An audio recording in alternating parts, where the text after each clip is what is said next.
Namaste. Welcome back, spiritual seekers, to our journey through the divine 1,000 names of the Lalita Sahasranama. I am Archana Raghuram, and this is Temples, Books and Science. Before I begin, I have a request. If these insights have resonated with you and brought value to your spiritual journey, I urge you to subscribe to my channel and hit the bell icon so you never miss an update. Please also take a moment to like this video and share it widely with everyone who might benefit from this ancient wisdom. Your enthusiastic support is invaluable and truly helps me continue this journey of spiritual exploration. Today we are taking an even deeper plunge into the heart of silence, into the realm of Nishabda. These are the final 6 names in this incredibly profound series, and they hold some of the greatest secrets of spiritual wisdom.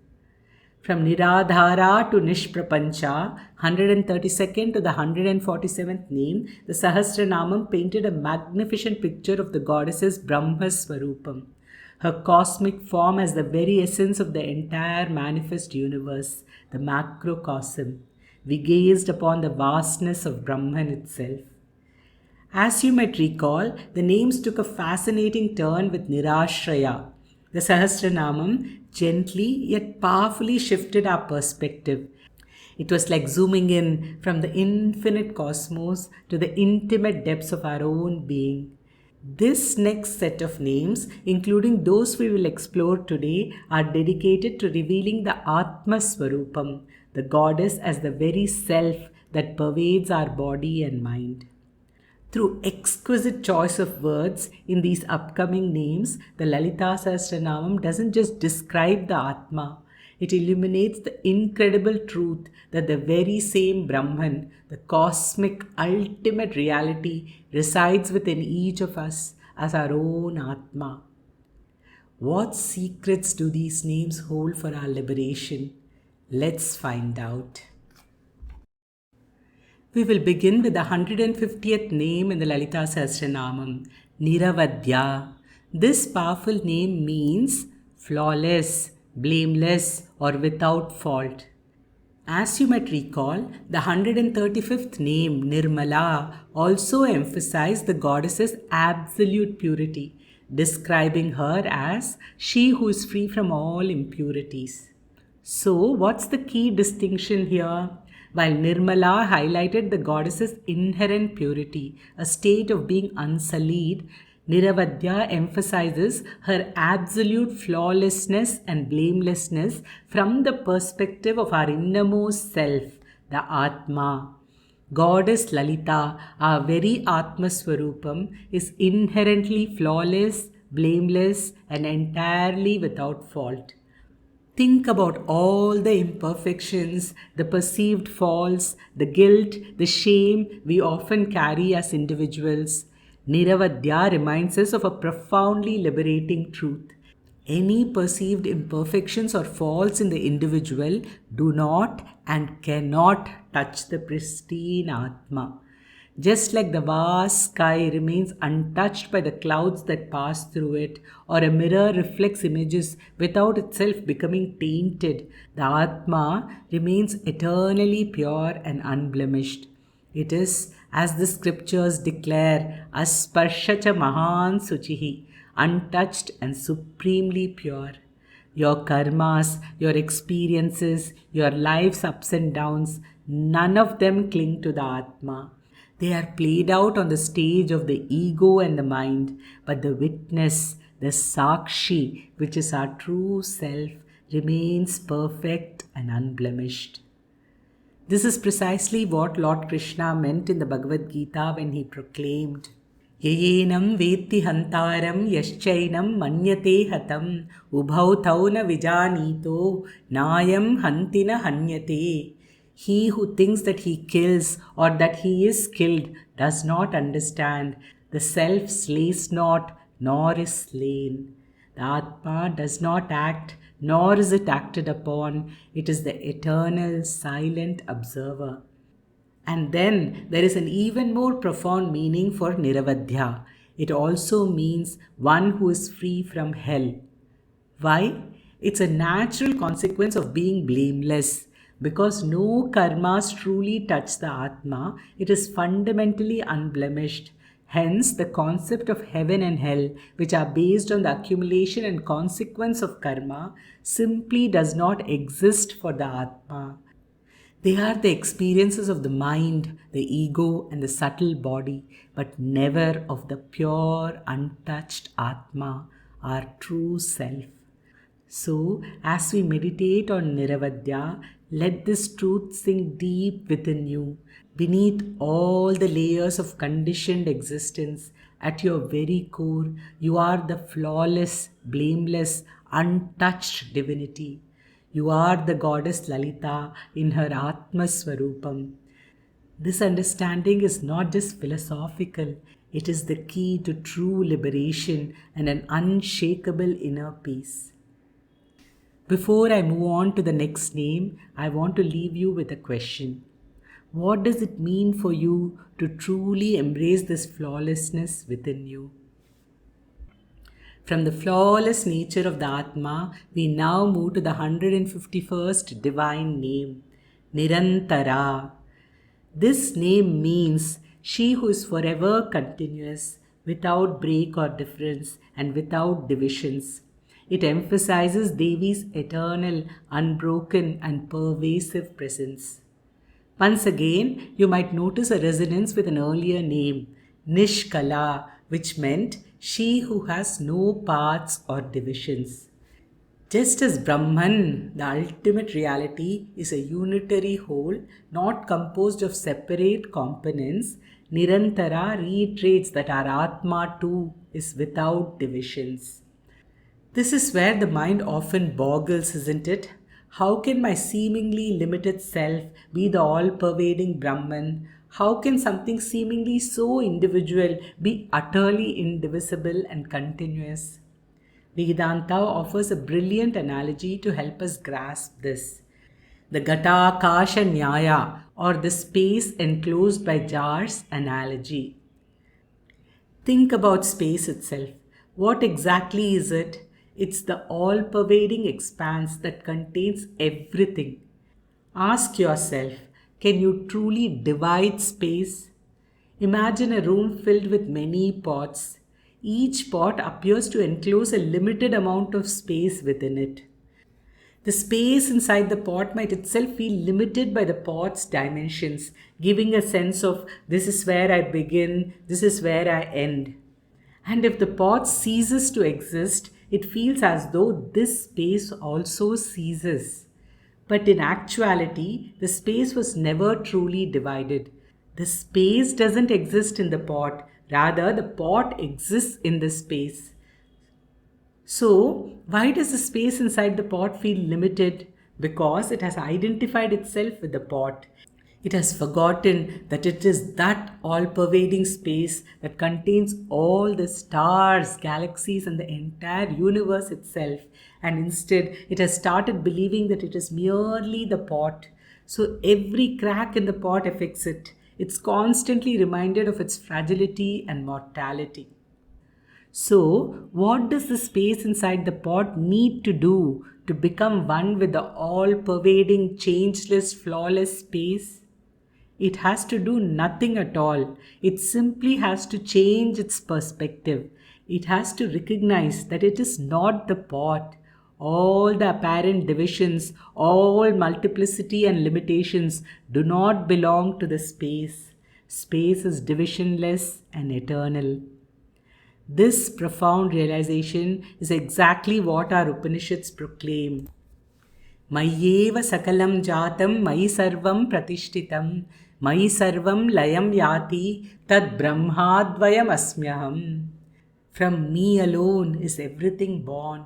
In me everything is established. In me everything is dissolved. I am that non-dual, divisionless Brahman.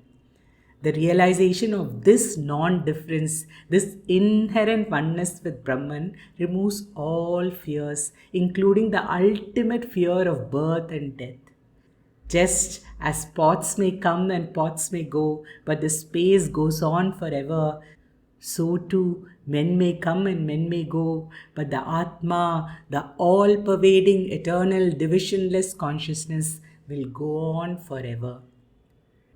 Niranthara is an invitation to shift your perspective, to recognize that the divisions you perceive are not intrinsic to your true self. You are that continuous, unbroken, indivisible presence, unaffected by the changing forms it temporarily inhabits. Now, contemplate this. How can you begin to experience this continuous, unbroken presence in your daily life? From the continuous and indivisible nature of our true self, we now arrive at the 152nd name, Nishkarana. This profound name translates to she who does not have a cause. Think about it. Everything in the manifest world has a cause. A pot is made by a potter, a tree grows from a seed, a wave arises from the ocean. But the Divine Mother, the ultimate reality, is described as Nishkarana, meaning she is not born, she is the cause of the world, but she herself is causeless. And because the Atma is identical to Brahman, the very same truth applies to our individual Atma. It has no cause and is utterly self-existent. It is the foundational reality within us, not dependent on any external origin or condition for its existence. It simply is. Let's return to our pot analogy, which so beautifully illustrates these truths. The pots themselves are born, they are created, they exist for a time, and then they break and cease to be. But the space that was temporarily contained within the pot was never born, and it will never cease to exist. It remains unaffected by the pot's creation or destruction. This eternal, uncaused nature is precisely what Lord Krishna emphasizes in the Bhagavad Gita when describing the Atma. He proclaims to Arjuna, Natve vaham jatu nasam, natvam neme janadipaha, nachaivana bhavishyamaha, sarve vayam param. Never was there a time when I did not exist, nor you, nor all these kings, nor in the future shall any of us cease to be. This powerful verse underscores the timeless, uncaused nature of Atma. It simply is eternally. Our bodies are born and die, our minds fluctuate, but our true self, the Atma, is Nishkarana, the uncaused cause, the unchanging self-existent core of our being.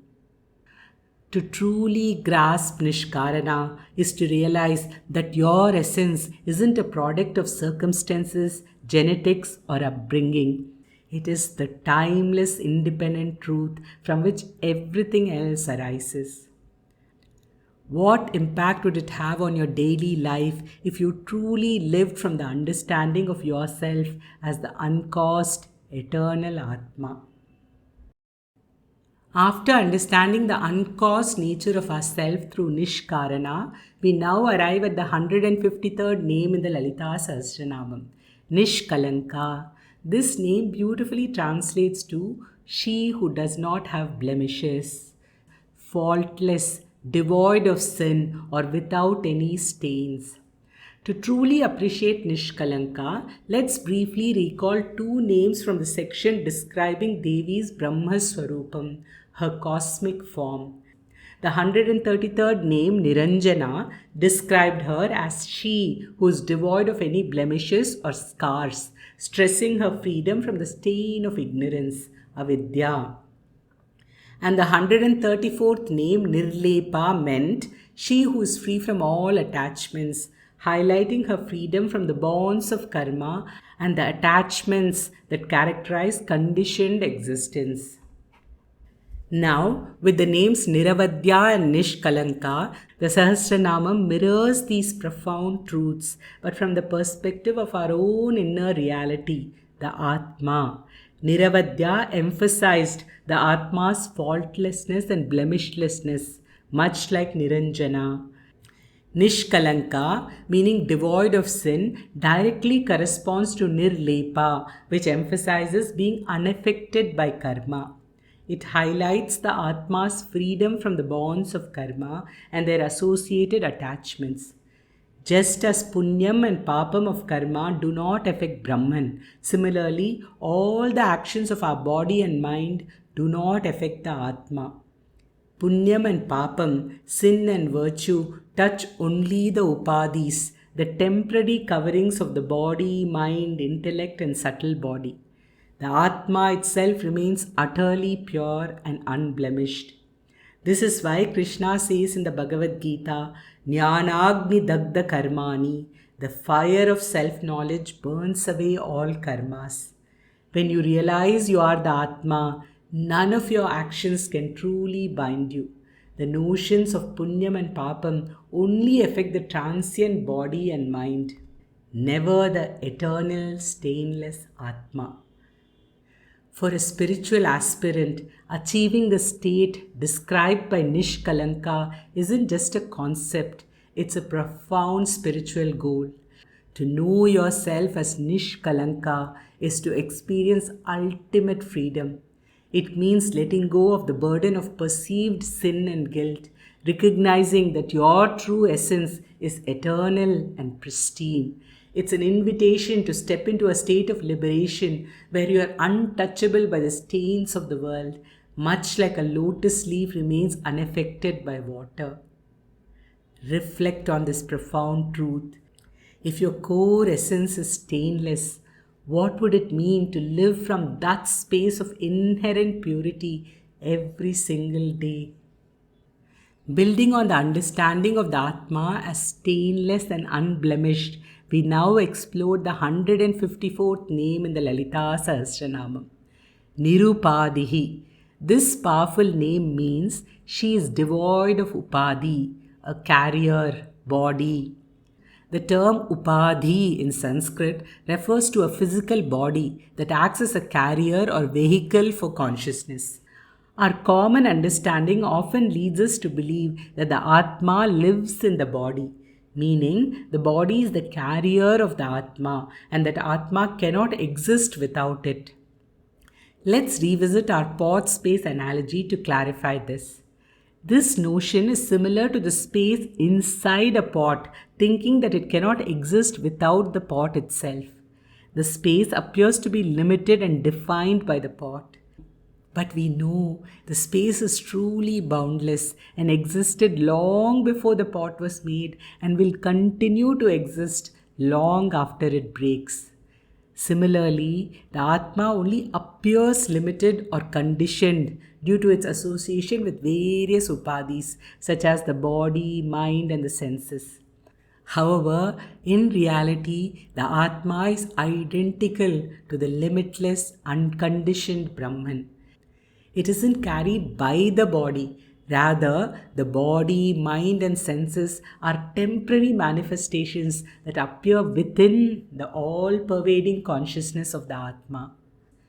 Nirupadhih reminds us that our true self is not bound by the limitations of the physical or mental forms that it temporarily inhabits. It is eternally free, unconditioned and unbound, existing independently of any carrier or upadhi.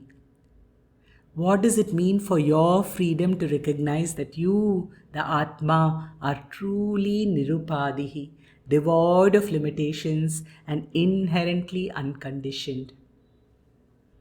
We have explored the Atma as flawless, continuous, uncaused and unconditioned.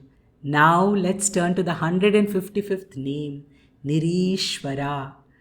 This powerful name means there is no ruler or Ishvara who can command her, or simply she who is without any ruler. The term Ishvara literally means Lord, ruler or controller. So when Lalita Tripura Sundari is called Nireeswara, it's an affirmation of Brahman as the ultimate self-existent and uncommanded reality. There is no higher power, no authority, no force that can dictate or control Brahman. This name unequivocally asserts the goddess's absolute supremacy, ultimate sovereignty, and unparalleled authority. This name solidifies Lalita Devi's position as the ultimate non dual Brahman, the supreme reality that governs all without being governed by anything. And just like Brahman, the Atma, in its ultimate reality, is the supreme sovereign. It has no higher power or ruler above it. This name reflects the absolute independence and inherent divine authority that resides within every individual's deepest self. The Atma Shakti, or the power of the soul, is a direct manifestation of this supreme, uncommanded nature. This name is a profound reminder that at your core, you are the ultimate authority, the sovereign power. You are not a subservient entity, but the very source of command and existence. Tell me, what shifts in your perception and action when you truly embrace the realization of your own Nireeswara nature? And with Nireeswara, we bring our profound exploration of the Nishabda names to a glorious culmination. This entire series of 24 names, starting with Niradhara and concluding with Nireeswara, has taken us on an extraordinary journey, peeling back layers of misconception to reveal the deepest truth of who you are. They have shown us the goddess in her Atma Swarupam. They are called Nishabda not because they are silent in meaning, but because the truth they reveal transcends all words, all concepts, all dualities. It is the unspoken truth that can only be realized. How do we grasp this ultimate reality, this boundless Atma, when our minds are so accustomed to limits and definitions? Our great rishis, in their boundless wisdom, gave us the path of Neti Neti. Not this, not this. It's a powerful spiritual tool. You are not the body, not the mind, not your emotions, not your thoughts, not your roles, not your achievements, not your failures. As you diligently negate everything that you are not, what remains is the pure, luminous Atma, the untouched, eternal self. And when you arrive at this profound understanding, the great declarations of the Upanishads, the Mahavakyas, resonate not as external pronouncements, but as the very throb of your own being.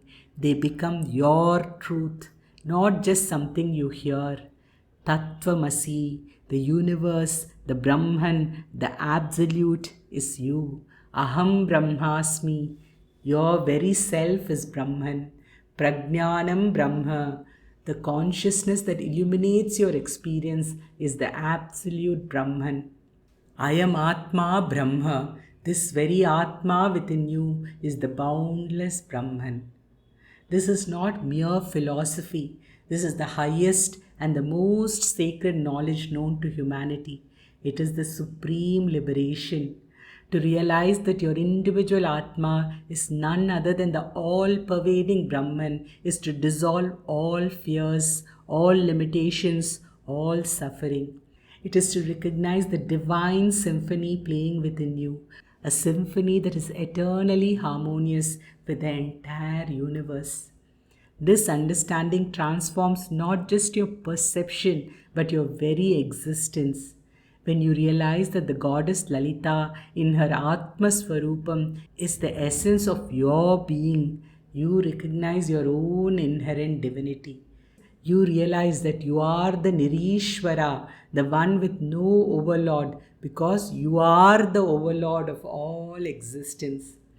So, as we conclude this profound series on the Nishabda, I invite you not just to listen to these names, but to meditate on them, to embody them, to allow the silence of these ultimate truths to reveal the boundless, unblemished, and sovereign Atma that you truly are.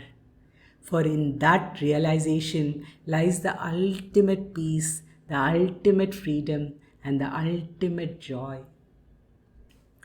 With this profound realization, I bring the 20-second video in my Lalita Sahasranamam series to a close. Thank you for watching. Please like, share and subscribe to Temples, Books and Science. May your path be illuminated by the unwavering light of the Atma, and may you experience the boundless peace and liberation that is your true nature. Om Tat Sat. Namaste.